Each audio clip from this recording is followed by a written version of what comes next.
Hi there, it's Kevin with RogueDeckBuilder.com here. This week's episode of the Market Monday? It's Monday somewhere, right? Doesn't work like happy hour, does it? Market Tuesday, end of Tuesday. Wanted to wait for this one. Actually ended up taping a video yesterday and just thought that there just wasn't enough content for the usual rambly 30-minute long Market Monday style. And I'm glad I waited because we did get a lot of mythics today spoiled out of Battlebond. So Battlebond is going to be the topic for today's ramble for the Market Monday. And this is already starting to play out to be a very, very value-packed set. There are some rumors surrounding Battlebond that it doesn't have the print run of either the conspiracies. In fact, it's a sort of a hidden limited, not many out there because they're testing the waters of how well this sort of set will sell. We've seen Wizards do this in the past with other sets. Remember the old Unglued, Unhinged. I think Conspiracy 1 was printed quite heavily, but that was during a time period of when Magic was on a boom. And you got to remember that even though Magic is doing very well right now in the first quarter of 2018, running into the second quarter, they came off, a lot of these print decisions came off of a low period in 2017 where Magic was dwindling. So there might be some truth to those rumors that there is a limited amount of these boxes compared to like the conspiracy sets of the past. When we got our allotment for the pre-release for Battlebond, it was actually quite small compared to the amount of boxes we were able to get for a standard set or even for master sets at that point. But I think that if this is a knock out of the park, Wizards will print to at least somewhat of demand. Someone might correct me in the comment section below. We need to figure that out before anything because that will dictate the price of these cards more than anything. However, this is looking to be like at least a Conspiracy 2 at the moment, if not a little bit better than Conspiracy 2, with the jam-packed value of cards that are contained in this set. Now, Conspiracy 2 has some good ones like Berserk. It had some staples in this set as well. Conspiracy 2 estimated value, like we covered last week on Market Monday, was pretty phenomenal, or is pretty phenomenal now. It is something that came out the gates selling very well, then flatlined out hard, and then people quit purchasing it, and now it's actually recovered quite well. Conspiracy 1 is another box you can actually buy a booster box and make money if you can sell a TCG mid for the cards contained. And the foil prices, of course, are just through the roof. So I don't know if the foil process is going to be very similar to Conspiracies. Conspiracy is the rarest set of foils. So in Masters, of course, is the most common. You have a foil out of every set in a Master set. And then in a Standard set, there are, I think it's a foil every 3 packs. And Conspiracy, you usually got between 3 and 4 a box. So that is why the Conspiracy foils have by far the most foil multiplier out of any sets. If you can look at something like I think her name is Selvala. The foil is like $107. We saw some foils like when it was Brainstorm the first time it was foiled in Conspiracy 1. It was a very expensive foil as well. So keep that in mind for the foils for this particular set. They could hold a substantial price tag, and those can actually add to the overall value of the box sets. So anyway, let's get to the spoilers. We'll talk about where the money is in the known quantities, and then we'll talk about the unknown, which I think some of these cards are going to be highly sought after. So let's talk about the known. We know Doubling Season. Doubling Season is a very expensive card. If we pull it up here on the good old Goldfish, Doubling Season is sitting, I believe, at a $63 and was continuing to go up. I think it really flatlined out here about Aether Revolt because you get to this price tag in particular, and this is the price tag that people will not purchase cards unless they absolutely have to. So this is going to be the collectors. This is going to be the people that have the deep pockets that really wanted this particular card for a commander deck. They'll end up purchasing it. Up to a certain price point, the demand will outstretch the supply. And then eventually when it gets to this, you'll see as many people wanting to sell it as buy it. And so you'll see this really, really flat. So it's been since January of 2017. This has been a flat price around the $60 to $65 mark. So Doubling Season, though, when it does go down in value, especially like if we go back here to when it was released in it was clear back in Modern Masters, actually. So Modern Masters, it dumped all the way back down to $15. And then we started to see after the supply of Modern Masters dwindled, it had a very, very fast growth. First from the 20 to 25 to 30, and then from the 30 to 40, and even the 40 from 50 increase quite substantially, quite quickly, as far as casual or commander magic cards do increase. So I think that when the price of the Battlebond version of Doubling Season, it will, of course, probably half. I think 30 to 40. It is a mythic, though, not a rare. So again, we have to see where the value ends up in this set. If this is opened in high quantities, we can see a halving of value down to 30. But I think it's a good card to get into at that point, as a lot of commander players will then start picking them up. I personally, $30 is kind of like my sweet spot. I'm okay with a $30 card.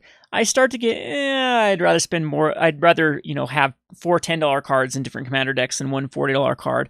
Or in this case, I'd rather have 6 $10 cards or 3 $20 cards in a commander deck rather than splurge on a Doubling Season. So I have multiple decks that would want a Doubling Season. In fact, Doubling Season can probably go in any green commander deck, and you can find a use with it somewhere. And I mean, it's busted with planeswalkers, it's busted with +1/+1 counters, it's busted with tokens, and it's just a very, very versatile card. So there's going to be a lot of demand for this, even more demand if it does go down in value, and it will have that ability to recover. So that's a really good thing about Doubling Season for this particular Battlebond set. Now, I was very critical about Iconic Masters and Masters 25 because it had a lack of cards like Doubling Season that are kind of the anchors of the sets, the cards that can hold value, that will eventually increase in value, that will have people cracking packs and boxes over and over and over to get these particular cards for their collections. So good thing about Doubling Season. Land Tax, not so much. Land Tax is a pricey card, but this I think was the trap that the master sets fell into, is they just saw a price tag of a particular card, and the only thing that was really driving the price up was scarcity rather than demand. Now, Land Tax is a pretty good card for casual. It is a card that does hold a nice little price tag that did increase quite a bit right after Masters 25. So it went up from $23 all the way up to $35. It doesn't see any sort of competitive play because I believe, is it banned in, I can't remember if it's banned in any format or not, but this is a great sign for, but again, it's really scarcity of being only in Legends, this Battle Royale box set, and 4th edition, which 4th edition did have quite a bit of a printing, but again, that is years and years and years ago. I think it's 95 or 97 when 4th edition came out, so we're over 20 years old that this card has last seen a printing, or whenever this Battle Royale box set, I think it was around that time period as well. So of course the supply is slowly outstretched the demand. This is also something all the people that think that reserve list cards are only expensive because they're on the reserve list, well, scarcity has a lot to do with that too. Any sort of demand starts to increase the value of these type of cards. However, a reprint, especially if this was a rare, would have killed the price. They did keep it at a mythic, which is going to at least keep the price, I would say, between $15 and $20 for the short term. It could go down even further if the demand really isn't there due to the scarcity. But I mean, this is a pretty good card to be playing in. I can't remember, is this card even banned? I don't think it's banned in Commander. I think it's actually okay. Yeah. But anyway, so it's basically a 1 mana for 3 basic lands. So it's a very, very powerful card. So I don't know, maybe this can actually hold its value long term. The other mythic is True-name Nemisis. True-name Nemisis is another card that has had a decent amount of printing in this Commander 2013. And why I say that is this particular deck, the Mindseas deck, was printed, I believe, at a 3-to-1 ratio because True-name Nemisis was that sought after. And you can see that it started off the price at a very, very high price tag. Keep in mind the Commander deck was only $30 to begin with, so you could actually, we actually did this. We went around to all the Walmarts in our area, bought all of the Mindseas decks, took out the True-name Nemisis, sold the True-name Nemisis on eBay, made back our money, and just kept a bunch of Commander decks as trade fodder. And so it was just free money at that point. And then it came crashing down when they did the second printing of when they re-released Commander 2013 with this one to the 3-to-1 ratio. And then True-name Nemisis price then crashed down. Legacy had a little bit of resurgence around here. And then of course the Commander and Legacy demand started to outstress the supply, and it increased quite substantially back from the $11 mark to the $30 mark. A mythic in this, again, though, will, I believe, affect its price tag by at least $10 You should probably see this one settling down at $20. But you can already tell, though, this is on Dominaria scale with Mythics already. We have Doubling Season, Karn at that point. We have Lantax and True-name Nemisis that are kind of like Lyra and the Teferi. And we have a lot of other stuff in this set that is pretty good unknowns. As far as the Mythics, we'll get to that in a second. So then Vigor is another, this one at a rare, is another card due to its scarcity has gone up quite a bit in the past. Actually, it's been flatlining for quite some time. So it actually went up clear back during Born of the Gods, but has remained about a $17 card. This is a card I sell a lot of to Commander players.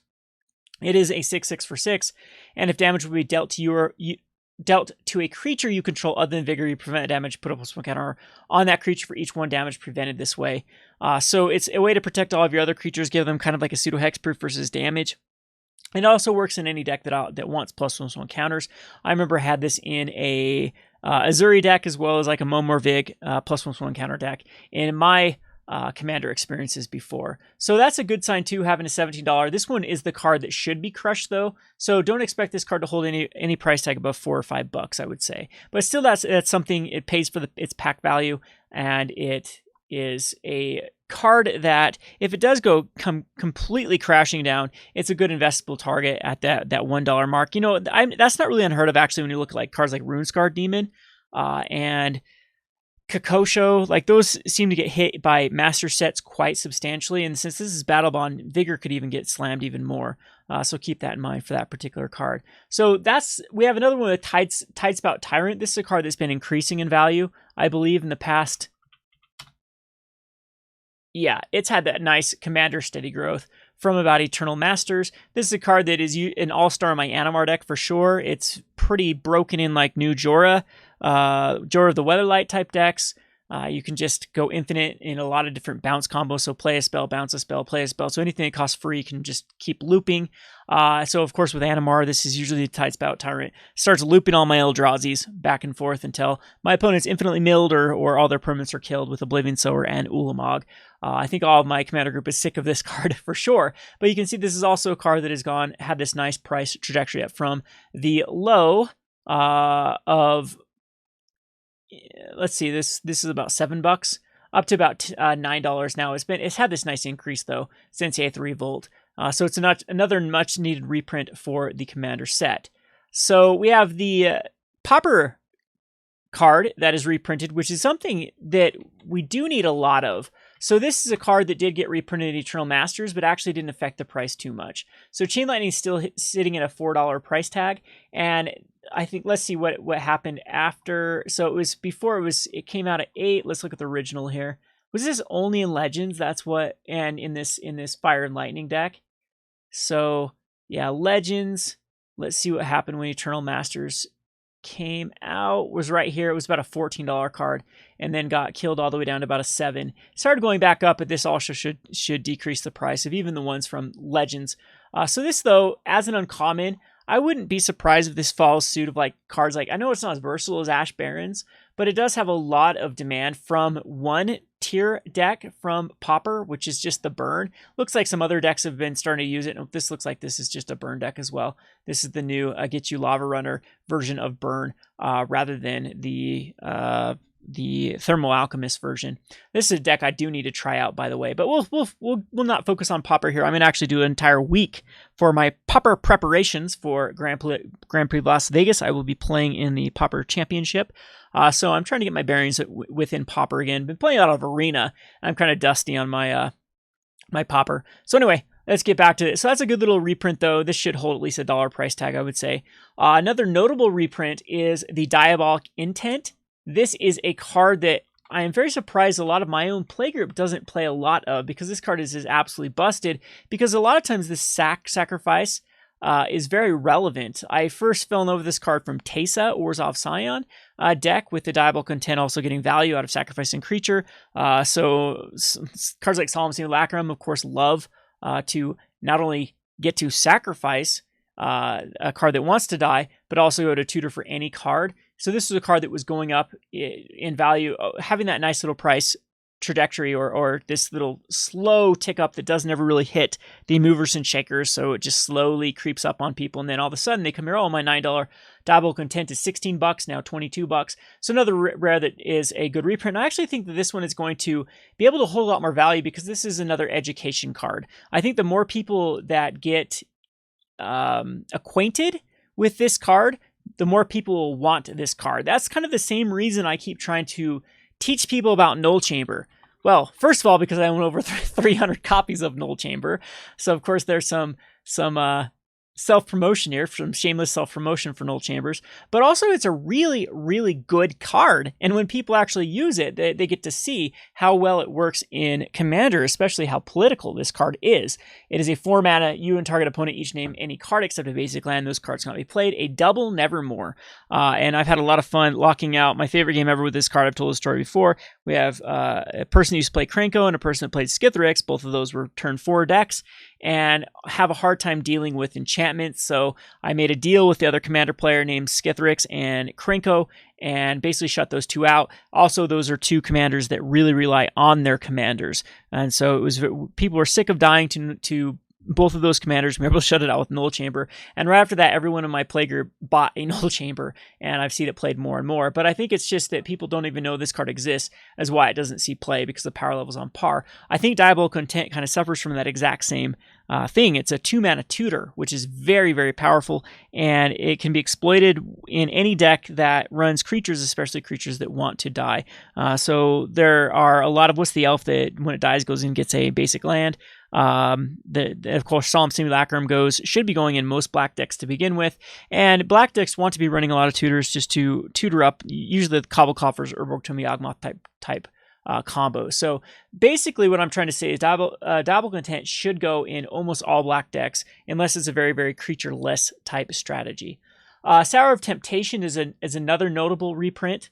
It is sometimes Sour of Temptation. Sometimes does see play in Modern. Hasn't seen play for a while, I don't think, in a lot of Modern decks.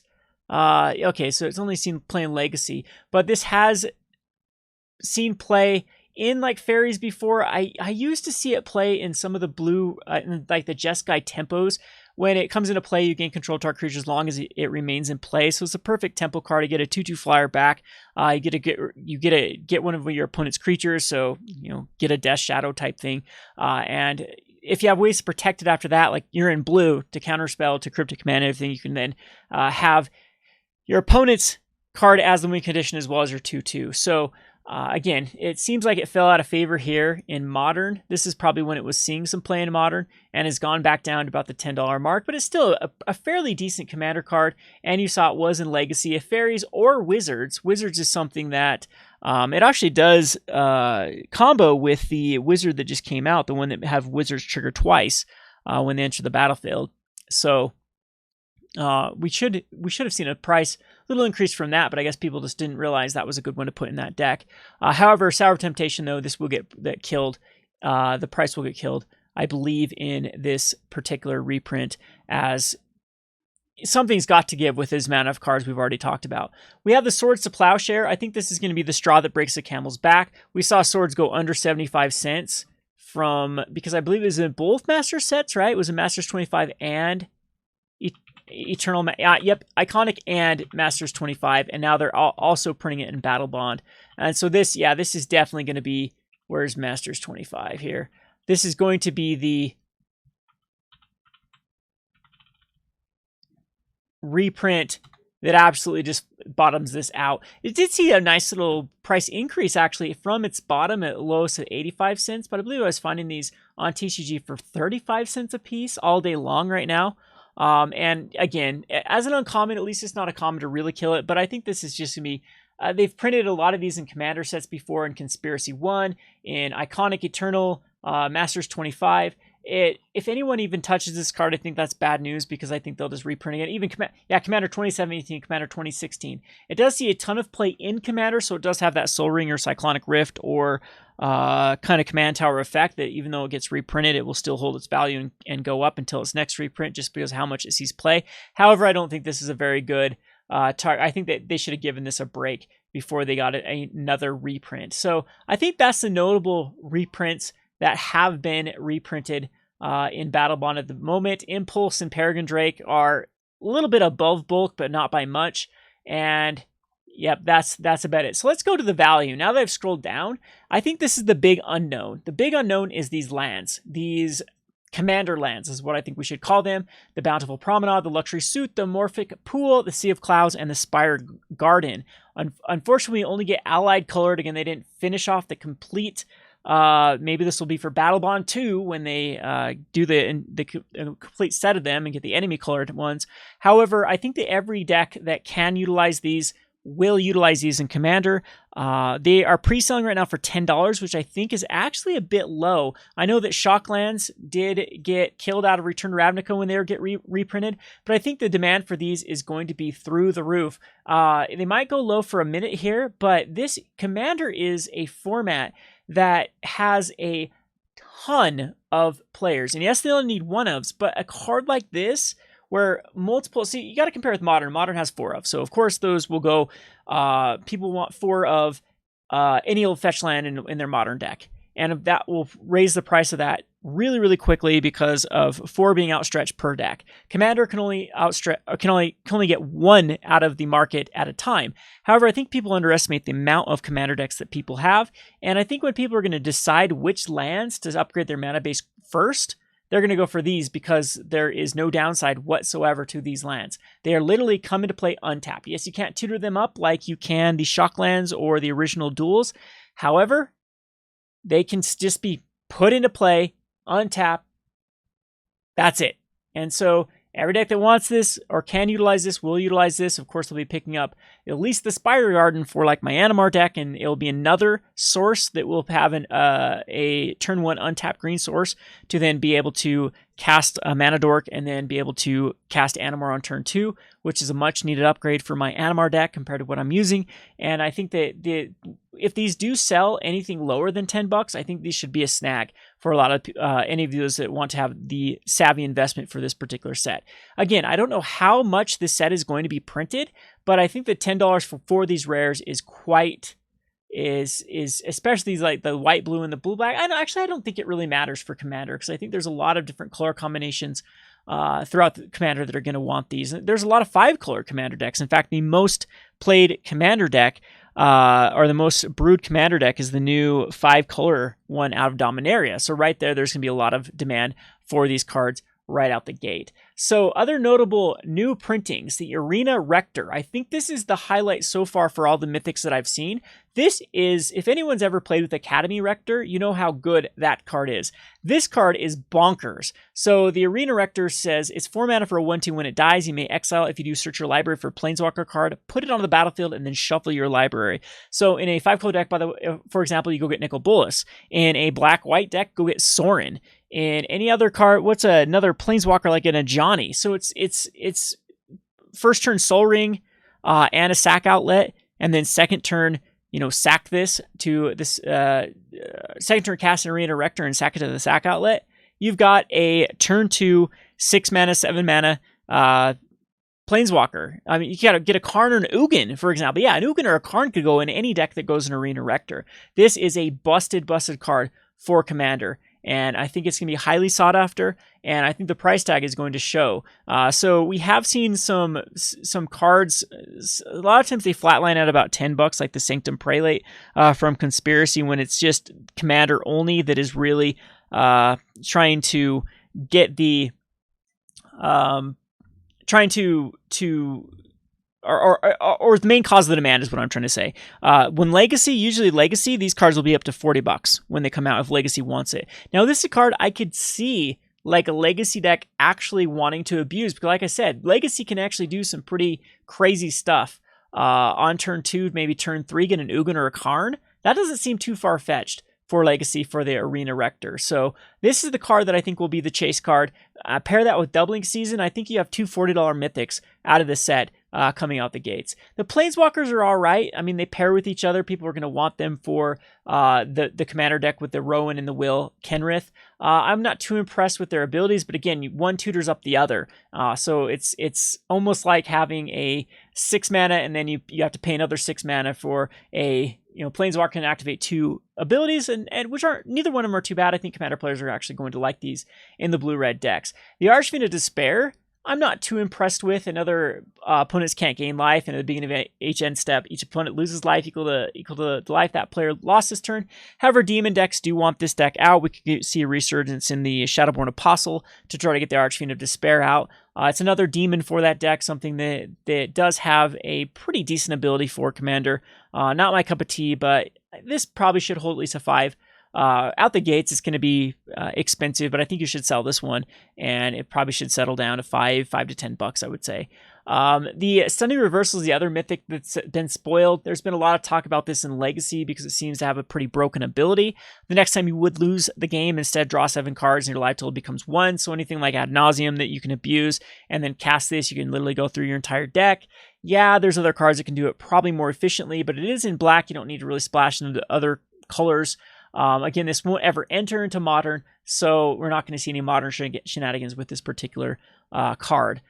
There are a few other cards that are interesting, but I don't know if they're too notable at the moment. Like the Stolen Strategy, at the beginning of your upkeep, exile the top card of each opponent's library until end of turn. You may cast online cards from among those exiled cards, and you may spend mana as though it were mana of any color to cast those spells. So it's really good, of course, with multiple opponents. It's not as good with one opponent. So again, I don't think that Legacy could really utilize this. I mean, Legacy can do a lot of things, but I mean, it's already very, very broken. And the good news, though, is something that Red desperately does want is more card advantage. I think this is going to be sought after, but again, there's so much value in this particular set that this is going to be a sleeper in my mind. So one of the cards I have been targeting is the 6-mana Sunbird's Invocation from Ixalan, because it's just a card that almost every red commander deck wants. Unless your balls out aggro, your deck wants it. And Stolen Strategy might be very similar. It might be a lot of these red decks, mono red decks that want to be controlling the board, not really going the all aggro out, will have value out of your opponent's deck. I mean, this is almost like in a commander game, you get 3 options, like a 3x3 outpost siege for 1 more mana, as you're getting 3 of your opponents. And it says, okay, so you can't get lands though, so that is a kind of a bummer. So you're going to miss 1/3 of the time, a little over 1/3 of the time. All right, so the Krav of the Unredeemed and Regna the Redeemer. So now we're getting into the nuts and berries for this episode is investable targets, and I guess that's what we're going to do. So in the comment section, here's my challenge to everyone here. There are definitely going to be some, I guess I like to call it the Hepatra effect, because I think Hepatra was the very first commander that really spiked the value of cards that worked with that particular card. Like that was when Hepatra came out, -1/-1 cards went insane. And then we saw it again with Slimefoot. I guess in the past we've also seen cards that when they go with a particular commander. So my challenge to everyone in the comment section is definitely Krav the Unredeemed and Regna the Redeemer. What cards want to be put in this particular strategy? What cards do we have the potential of going up? And as a community, we can identify those cards and get ahead before the buyouts, get a few play sets for ourselves. Of course, this is the whole theory of Market Monday, is to be able to manage your collection. And one of the ways to manage your collection is get ahead of the price spikes and, of course, sell into the hype. And so Krav the Unredeemed and I think Regna the Redeemer are probably going to be, if not the commander, well, there's also the little kid. We'll get to the little kid in a second, the imaginary friend, that people are going to want to build around. So this one says they're both partners, and a 5 mana and a 6 mana for 4/4 and a 3/3. And one has sacrifice X creatures, target player draws X cards and gains X life, and then puts X counters on Krav.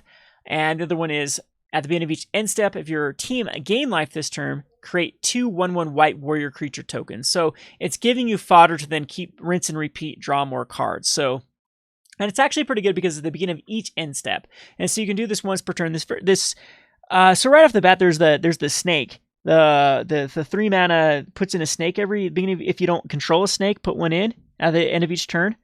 So that's a good target, I think, for it. Someone in the comment section definitely tell me what card. We're going to look at Teysa here in a second, and maybe I'll split this in another video. We'll probably do it like Wednesday or Thursday. We'll focus on Krav the Redeemed. I guess I'll just do a video series for each one of them. Krav the Unredeemed, Ragnar the Redeemer. We'll focus on that as a potential spikes for cards surrounding these 2 cards. Probably look at Teysa decks, Teysa Orzhov Scion. I'm trying to think of some other black-white tokens. The Vampire out of Ixalan, Rivals of Ixalan, probably has a token theme around it. I'm trying to think of some other black-white token decks in the past that I've played. Teysa is my go-to token strategy for black-white, as it utilizes a lot of black and white tokens because, so we'll look at that, of cards that have the potential of spiking up value. And then we have the Peer, Imaginative Rascal, and Toothy, Imaginary Friend. So Peer, Imaginative Rascal, partners with Toothy. If one or more counters would be put on a permanent you control, that many counters +1, put that many counters +1. So it's almost like a hardened scales, but it's instead of +1 counters for anything. So there's a lot of synergy with this particular. I mean, it works with loyalty counters. Yeah, this is pretty insane even with planeswalkers. And to the Imaginary Friend, whenever you draw a card, put a +1 counter on Toothy Imaginary Friend, and when Toothy leaves the battlefield, draw a card for each +1 counter. So I think a Peer Imaginative Rascal is going to spike any blue commander or planeswalker that wants counters as fast as possible. Nissa out of Kaladesh seems like a great one too, that wants to get above that bump. So the very first turn you can get it above to then ult the next turn and still be alive. So there's a good one. I know that, Kiora is one that wants to get pumped up as quick as possible so it can ult. The green-blue Kiora, both of them want to ult. Both their ults are very good. And then, of course, the +1 counters should be a nice little synergy here with the Toothy. Whenever you draw a card, put a +1 counter on Toothy Imaginary Friend, and whenever Toothy leaves the battlefield, draw a card for each +1 counter. So this is, of course, going to be a very, very potent card combined with Peer, Imaginative Rascal. So again, we have a lot of decks in this Simic. So look at like Experimental Kraj, works with +1 counters. I'm sure Vorel of the Holclave has like a counter strategy. Speaking of Vorel, that could be an easy target to go up. But that's what we're going to do. So in the comment section, let me know your top picks, and then I'll try to put together a video for these two and maybe the command or the planeswalkers as well, the Will Kenrith and the Rowan Kenrith. And we'll, as a community, maybe we can even do like a live stream, build a deck with these two, pick out some cards that work well with these cards, try to break these commanders as much as possible to try to get ahead of these spikes. Now, of course, we don't want to go all in so far because doubling Season of Vigor would go on that list, for example. So I'm waiting to see too if what is the Snake Charmer that brings in the 1/1 snake every time at the beginning of each end step. If you don't control a snake, you put in a Death Touch snake. Maybe that will end up getting a reprint in this set. So you don't really want to go all in on those particular cards yet until we see the full spoiler. But I think at that point, when we do know the full spoiler, it's time to buy. It's time to get into those cards that will break these particular commanders. Because I think that's going to be the shining, kind of the shining light out of this set is the commander playability of these particular cards. So I'm very interested in more spoilers are coming out. I know this isn't a traditional Market Monday, but I hope you get some sort of benefit from listening to my thoughts on this particular set. I like this set. I know there's a lot of people that are boo-hooing about the artwork of this set. I'm not really a fan of kind of the childish artwork either, but I mean, it's a different plane with a different, that's kind of the magic of Magic, that each plane has its own little set of rules or its own set of reality. And this I'm okay with, a set here and there being having childish artwork or whatnot. So anyway, I think this will be a fun set to play. I've had a lot of people wanting to play. I think we've had a lot of pre-sales for this particular set, as well as a lot of people sign up for the Battlebond pre-release that will be happening at our store. So it's looking good. It's looking good for this particular set. So I am very, very hopeful for even more spoilers. The value is already there for this set. I think it's already a knockout of the park for as little as we've seen. And we are just, scraping the surface of this, just the tip of the iceberg for this set so far. So anyway, we'll get back to that video when we can sit down and actually brew with these particular decks.